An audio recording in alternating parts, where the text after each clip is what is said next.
Salut, salut, j'espère que vous allez bien. Aujourd'hui, vous êtes bien dans les mondes de Néline et de Nini et le ring est sorti. Oui, oui, le ring, on va se faire une bataille. Du coup, c'est la première fois que je la fais, celle-ci, de Cube Box, de Chin Box, ça dépend comment vous les appelez.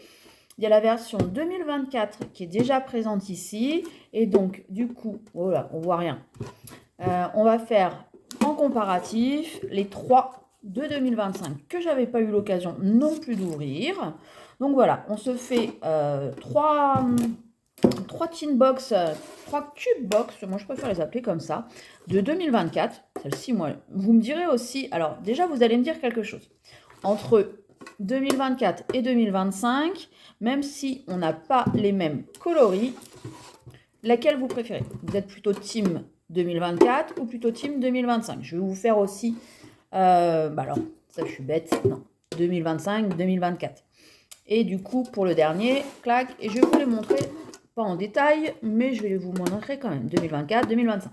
Donc n'hésitez pas à me dire déjà en termes de visuel, la boîte que vous préférez. Donc ça, hop, ça c'est toutes les trois de 2024. Moi avec l'ectoplasma, celle-ci elle est franchement, elle est top quoi. Pomme Drapi ou en tout cas son évolution, Meltan, Cisaiox. Si on continue Mondrayol, je suis pas fan. Hurle-queue, ok. Les nouveaux Pokémon, pourquoi pas. Et bah le Mentali, top quoi. Celui-ci, vous m'excuserez, je n'ai pas son nom comme ça, j'ai pas forcément recherché. Et petite Forgelina. Donc ça, c'est pour les box, les Teen Box 2025 ou les Cube Box 2025, 2000. Je vais pas y arriver aujourd'hui, je vais pas y arriver. On vient de faire les 2024 et là, je vous présente les 2025, donc qui sont beaucoup plus noirs, moins colorés, bien que ça ressorte quand même. Ils sont sympas, les Pokémon qui sont choisis sont actuels. Voilà, c'est la dernière génération, pas sur tous, mais si quand même, puisqu'il y a des Pokémon du coup du temps passé et du temps futur. Un petit feu perçant, mais du coup, petit Baojan, ok. Voilà, on a fait le tour, c'est ça, on a fait le tour. Ok, voilà, dites-moi ce que vous en pensez, lesquels vous préférez. On va commencer du coup par les 2024, les plus anciennes. Franchement, je ne sais plus du tout ce qu'il y a dedans. Mais alors quand je vous dis du tout, si je sais un petit truc, il doit y avoir le bloc épée et bouclier à l'intérieur, alors que dans les 2025, il n'y a plus que de l'écarlate et violet.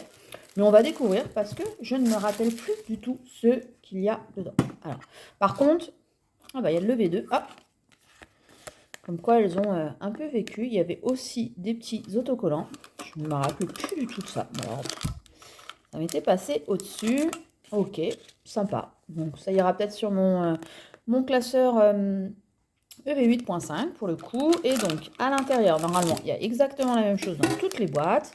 Donc il y avait de l'EV2, il y a toujours de l'EV2 du coup, du Astre Radieux et du Star Étincelante. Donc là, on est sur 2 épées boucliers et un écarlate et violet. Donc je vais les ouvrir toutes. Hop. Et du coup, on va comparer, on va faire comme ça. Je mets en pause quand même, ça sert à rien que je vous impose ça. Et je vous reprends une fois que toutes les trois sont ouvertes. Voilà, je vous retrouve, les trois premières sont ouvertes. Donc, je vous remonte là, c'est bien évidemment les autocollants des Pokémon qui sont sur les côtés de la boîte. Donc ça, c'est pour la deuxième boîte, la dorée, on va dire ça.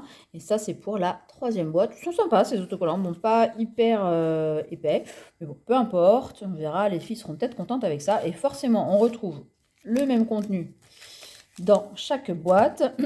Donc, en termes de visuel, moi, je suis plutôt team du coup 2024, le visuel des boîtes. Par contre, en termes de contenu, franchement, on va découvrir après le contenu des autres. Je préfère largement le contenu des autres. Donc voilà, on va voir ça ensemble. On s'ouvre les 9 boosters et le but, c'est de savoir entre 2024 et 2025, qu'est-ce qui est le plus chanceux. Allez, let's go! Allez, c'est parti avec le bloc écarlate et violet évolution à Paldea. On est sur EV2. Donc là, ça fait quelques temps que c'est sorti. Moi, j'ai encore beaucoup de choses à... Enfin, beaucoup. J'ai des ultras à compléter sur cette série. Beaucoup, je dirais pas ça. Mais en gros, il me reste les cartes les plus chères à aller chercher. Donc, c'est pour ça que je les achèterai pas. Si ça tombe là, bah, c'est juste parfait. Et si ça tombe pas là, j'ai fait la vidéo exprès maintenant pour que j'ai au pire des cartes pour la session d'échange qui va être pour moi ce week-end. Pas très bien cadré celle-ci, voire même pas du tout. Ça a l'air de briller, mais non, on reste sur du Lolo classique. Ok, donc ça marche. On met ça de côté et surtout, il ne faut pas que j'oublie de faire le tri pour du Star étincelante. L'idée, c'est d'essayer de ne pas spoiler la carte code, puisque selon la couleur, tiens, je suis mal débrouillée, la V-Star est à l'envers. Ok, bon, un petit bug, ça arrive. Donc oui, l'idée, c'est de ne pas se spoiler. J'ai fait 1, 2, 3, 4 pour que la carte code ne soit pas un indice, puisque selon la couleur de la carte code, vous savez si vous avez un hit assuré ou pas. Donc voilà, donc là on retourne sur des bords jaunes. C'est vrai que ça fait un peu bizarre de redécouvrir du bord jaune. Sur Star étincelante, c'est affreux ce qui me manque pour compléter le set. C'est pas forcément un de mes objectifs. Un de mes objectifs, ça serait plutôt de récupérer, il y a une Pikachu full art normalement, il me semble, dans ce set là, c'est plutôt ça mon objectif en fait. Ok, donc sans surprise normalement, voilà, on avait un code blanc. Ok. Rien de spécial ici et on redécouvre du coup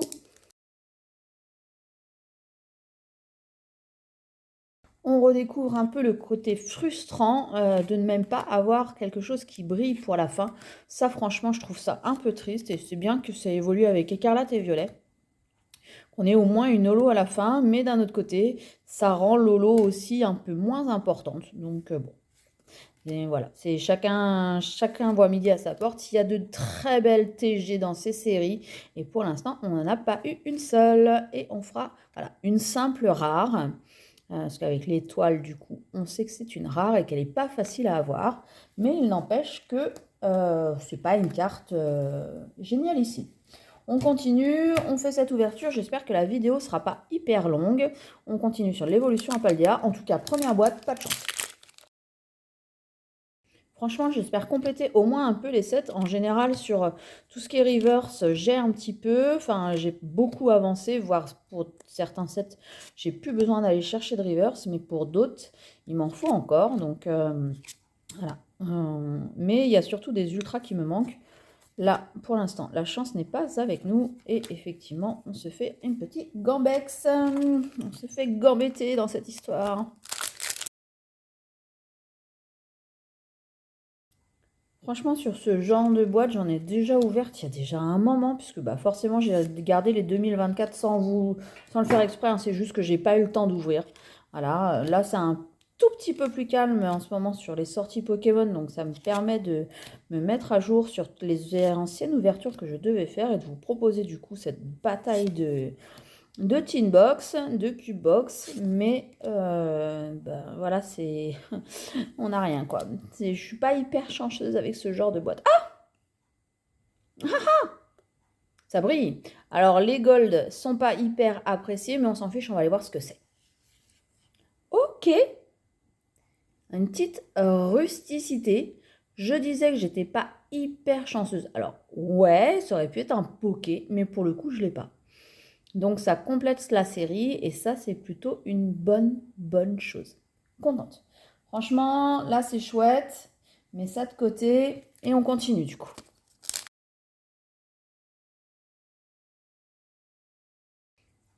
C'est pareil, la V-Star, elle est à l'envers. Un peu bizarre, ok, c'est pas grave. Un 6H. Dimoret. Ça, c'est des séries qu'on n'a pas vues depuis un moment, même si on en a dans les duos packs de cette année, quand même. On a eu ça.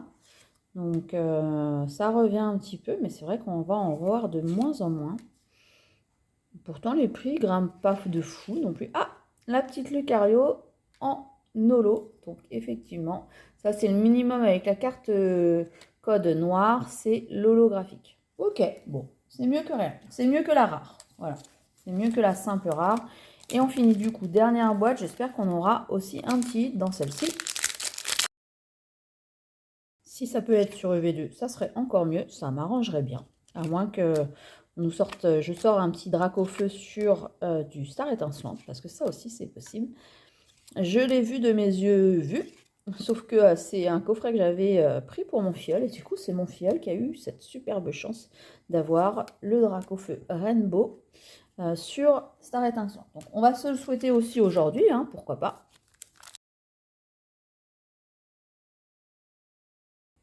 De toute façon, on se souhaite quelque chose qui va compléter la collection. Déjà, ça, c'est pas mal.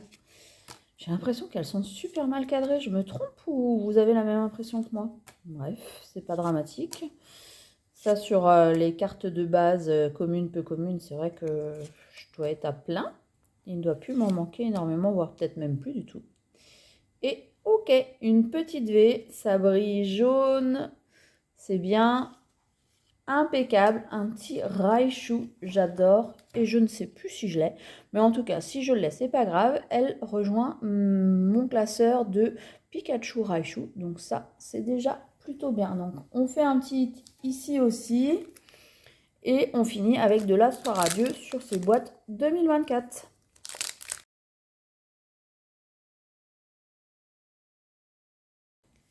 Allez, le dernier, on est déjà à 9 boosters, le temps passe vite, lunettes super efficaces, tiens, je ne me rappelle plus du tout de ça. Ok, Archéodon, donc là sur de l'Astre Radieux, alors si je ne dis pas des bêtises, ça doit être du EV10.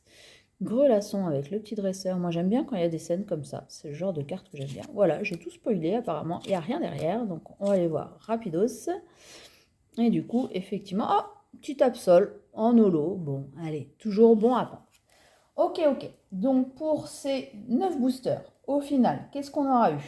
Bah, quand on regarde, c'est pas fou quand même, hein. 9 boosters, les boîtes, elles coûtaient à l'époque 15-16 euros. Elles sont un peu plus chères, je crois qu'elles sont à 17 maintenant. Donc en termes de hits, on se retrouve avec seulement sur 9 boosters. Oh, ça va, seulement, c'est presque 1 sur 2. Mais ça, c'est considéré comme un hit. Oui, oui. La petite Lucario Holo, qui ne doit pas franchement coûter très cher. La petite Absol. Donc là, contente d'avoir un petit Raichu V pour le prix. Je ne sais pas du tout combien ça coûte. J'en ai aucune idée. On doit être sur quelques euros, pas plus, hein.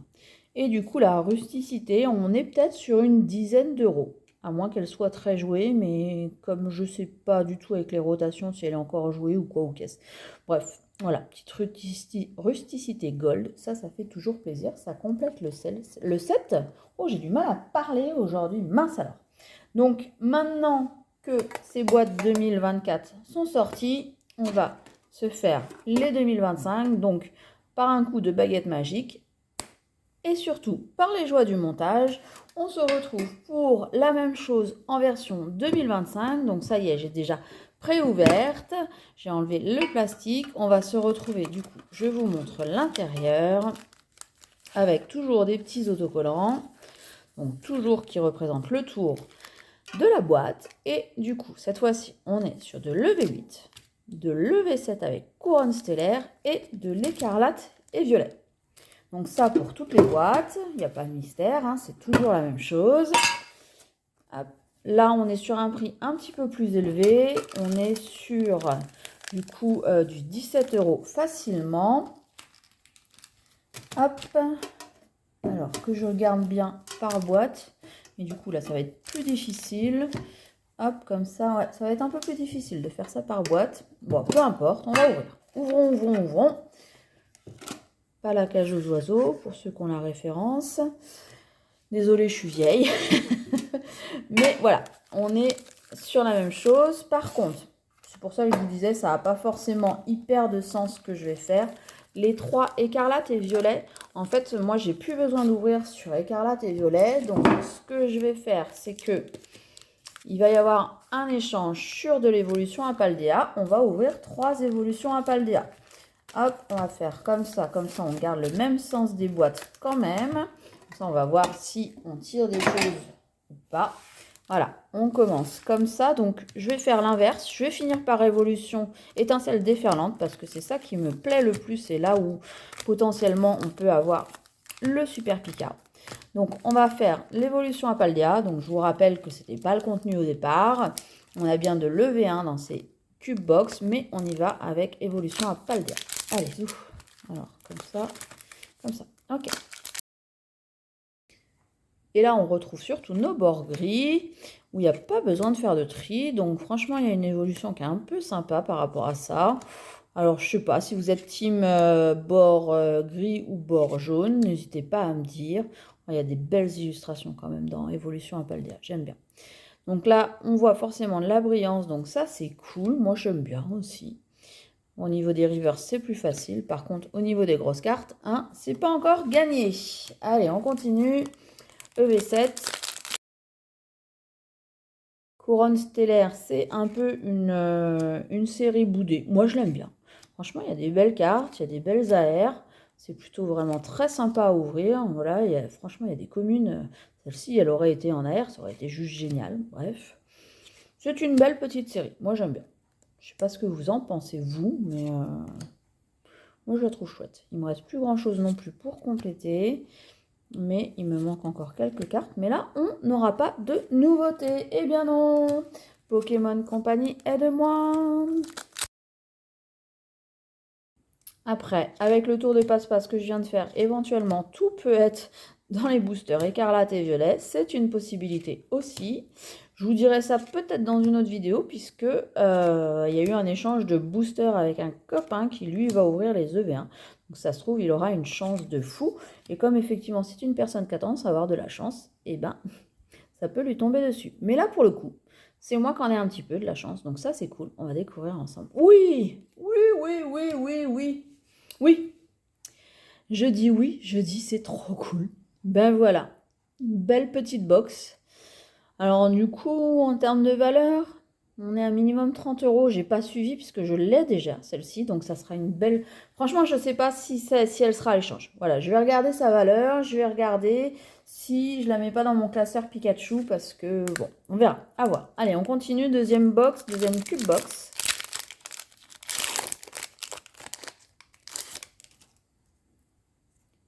La première, on a eu un peu de chance. Bon, une belle carte. Non, voilà, c'est ça. On a eu une belle carte.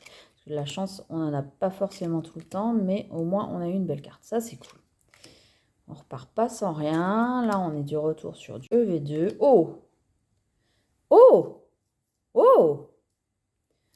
J'ai fait une seule... Ah! Effectivement, on a une alternative. Yes! Pourvu que ça soit une que j'ai pas. J'en ai pas beaucoup. Donc, ça doit être une que j'ai pas. Allez, on va ouvrir. Elle a l'air super sympa. Allez. Oh, petit UUX. Très, très, très sympa. Oh, bien 2025, bien. J'ai peut-être eu seulement de la chance. Fait double hit? Non, quand même pas. Il faut pas pousser mémé dans les orties. Ah, super. Ah bah là, franchement, une belle ouverture. Ça redonne un peu de baume au cœur pour Pokémon.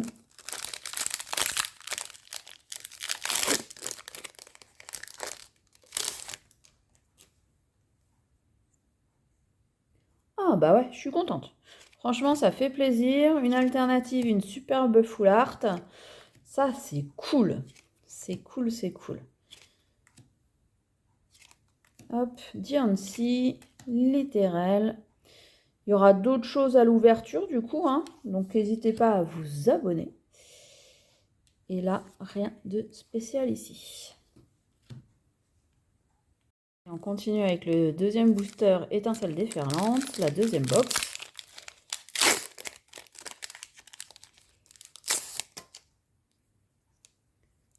Et après ça, il nous restera la dernière boîte à voir ensemble. Donc ça, c'est plutôt cool. Furaiglon, Crackmo, j'ai l'impression que ça brille, mais ça doit être Lolo. Ben, poc poc. Est-ce qu'on va aller chercher une deuxième alternative sur cette série? Ça serait juste magnifique, mais pas possible.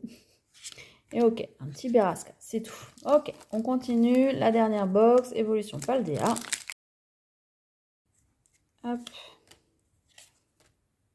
Sapétrel, Chochodile, Farigiraffe, Philanthrape. Qu'est-ce qu'on va choper cette fois-ci? Quatermack 2 fois. Ok.